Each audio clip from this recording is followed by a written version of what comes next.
They've also posted some screenshots with the new lighting. Oh my gosh, this looks so good. So much better. Hey everyone, it's Pixelade here. I hope you guys are having an amazing week so far. This is attempt number 2 at making a video about the patch. I actually made a video about this in the game, kind of showing things off for myself. And I was editing through it. I just would not shut up. I was just going on and on and on and doing a lot of rambling about things that had nothing to do with the patch, had nothing to do with the lighting improvements and all of that. Halfway through the video, I was so unhappy with it, I just deleted it. I do not want to post that. So I'm trying this again, except this time we're gonna talk from the perspective of the official Train Sim World forums. We're going to go through the patch notes together. We are going to go over what's changed, what's improved, and I'm happy to see that the patch rolled out this morning at 11 a.m. Lots of improvements. Sherman Hill and Boston got their much needed lighting upgrade and volumetric clouds, and as far as Boston Providence, we had the signal overhaul, which is just amazing. I want to give a huge shout out to Brandon. I did this in the video that I scrapped and I'm going to do it here again. Brandon Cactus Juice is literally saving Northeast Corridor stuff. I've mentioned this in previous videos multiple times, but he is saving the Northeast Corridor, at least for Train Sim World and Train Sim Classic. First implementing signal scripts and improving that from DC to Baltimore, and now in Train Sim World, basically doing a complete overhaul of the signaling system for Boston to Providence, and he even worked on the signaling for Trenton to New York City as well. So I just want to give a huge shout out to him. He does have a video on the signal implementations. I will have that linked pinned down in the comment section below, as well as this full article here with the official patch notes. So without further ado, we are just going to get right into it here. Hello everyone, welcome to another Monday, but to start your week right, we have an update to bring a range of core improvements as well as upgrading both Sherman Hill and Boston Providence to TSW3 lighting and volumetric skies standards. We have also shipped an improvement for pathing and AI behavior aimed at reducing the amount of red lights issues encountered by players. I want to pause here. I'm so happy I'm doing the patch notes video. This is so much more relevant. One of my main issues, I've talked about this before, I'll talk about it again, was it was so hard to play back-to-back services on Boston Sprinter without, exiting and going back to the main menu. Like for example, I'd play one service, I'd do an Amtrak from Boston down to Providence, I would get out. Once I finished it, I wouldn't exit and go to the main menu, but I would go into free roam and then I would hop on another service that was in Providence, take that up to Boston, etc. And I would do that. I could only do about 2 to 3 back-to-back services in free roam mode before the entire timetable locked up. Trains infinitely stuck at reds, nothing was moving, and I had to quit out and load a new service from scratch. I'm hoping that that issue has been resolved, and I will be testing to see if it has been resolved or not, or at least improved, because that's how I like to play personally. The amount of immersion that is provided by playing in that sort of way, by doing, 3 to 5 hour or even longer shifts continuously in the game without exiting out. When I'm not filming, that brings me enjoyment, and that was almost impossible to do, at least on this route, because of red light and signaling issues. So seeing here now that there has been improvement for pathing and AI behaviors in terms of dispatching and all of that, I hope that that issue is fixed or at least improved. I'll be testing that. But even in general, sometimes just playing through services, sometimes you would get stuck behind trains that were stuck at reds. They did a little work on this when this route first came out, but they didn't completely fix the behavior for some of these AI trains. So of course, happy to see improvements here. We have created a pathing/AI feedback thread for reporting any issues that may occur after this patch, which you can find in our technical reports forum section. And I will definitely be going there if I encounter any issues. And of course, if you guys encounter any issues as well, I definitely recommend that you head there. I will have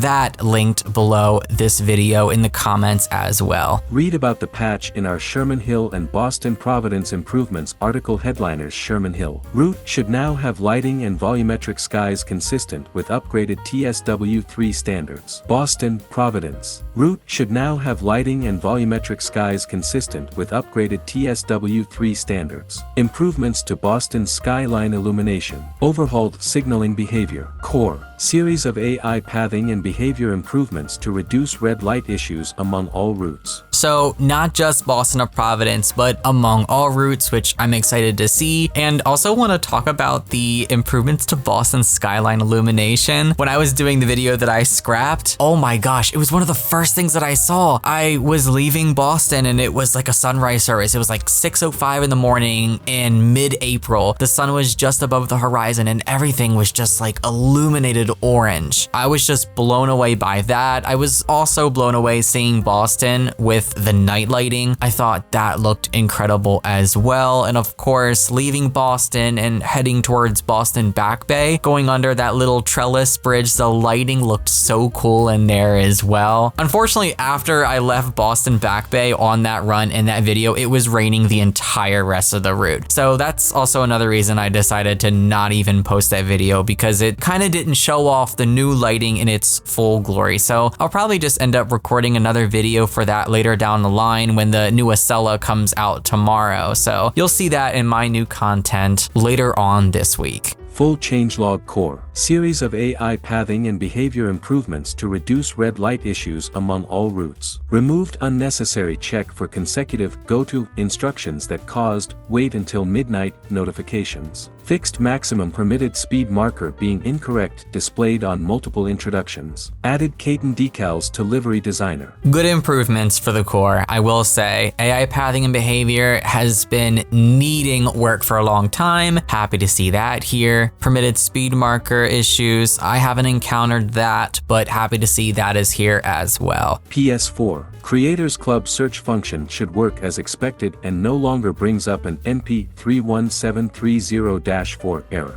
Boston, Providence. Overhauled signaling behavior. Route should now have lighting and weather consistent with upgraded TSW3 standards. Improvements to Boston's skyline illumination. OHLE wires should no longer glow in tunnels. Fixed glowing or flickering lighting on trains in dark stations or in tunnels when raining. Added resume last played image. Most of these things were very noticeable in my first playthrough with this update. Again, get your games updated, dive in, play, and explore while waiting for the new route and the new trains that are coming out tomorrow. The stream happened and I have a lot of thoughts on that, but that's gonna be for another video. I'll probably upload that in a couple hours from whenever this goes up, but I wanted to get this one up first. Amtrak ACS 64. Adding in the most up-to-date component for the axes and ATC and new sounds that go with it. Again, very noticeable to me as well. There was different kinds of beeping happening in the cab depending on what access or ATC alerts were going off, and I thought that that was awesome too. So they have that upgraded to the most recent realistic standards in real life. MBTA F40PH 3C. Brakes work as expected, particularly during the initial application and release movements. Removed looping brake hiss when in minimum reduction or suppression. Oh my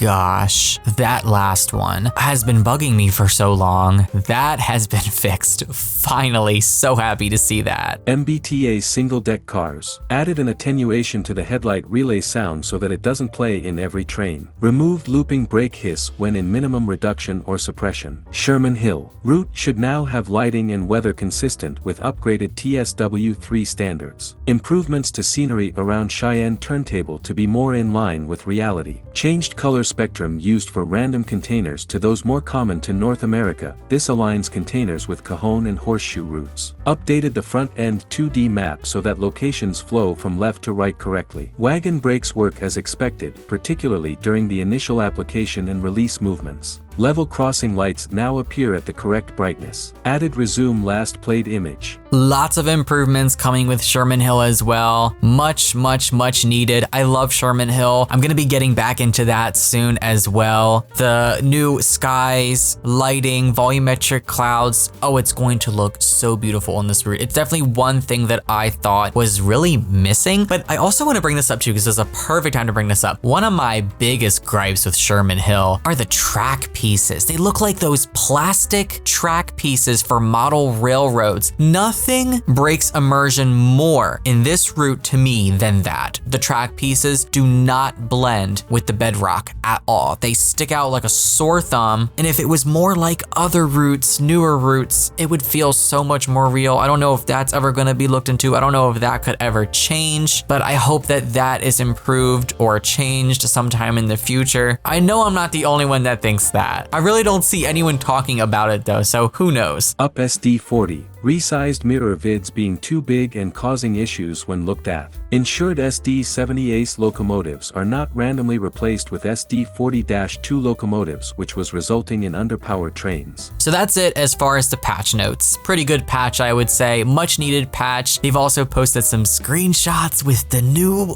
lighting. Oh my gosh, this looks so good. So much better. The lighting, the skies, even the way the trains look, everything just looks so much better. Look at that. Oh my gosh. I could go on for hours about how much I love this system, how much it transforms the gameplay and just makes it feel real. Seeing that there's signal improvements, AI behavior is going to be working a lot better, and now also seeing the lighting here with Sherman Hill, it almost looks like real life. Like if you blur your eyes or if you step back from your screen or if you lower the quality of the image, you can mistake this for real life. Like you really can, especially during the sunrise and sunset times when you have the cotton candy skies. It just totally transforms everything. Look at that. Oh my gosh. I'm blown away. I'm hoping that my little issue with the way that the tracks look like plastic track pieces from model railroads, I'm hoping that's fixed because of the lighting, because I have a feeling that issue persisted because of the previous lighting. So that might actually not be an issue anymore. I should probably jump into my game and see if that has been improved or fixed at all. But they also do include here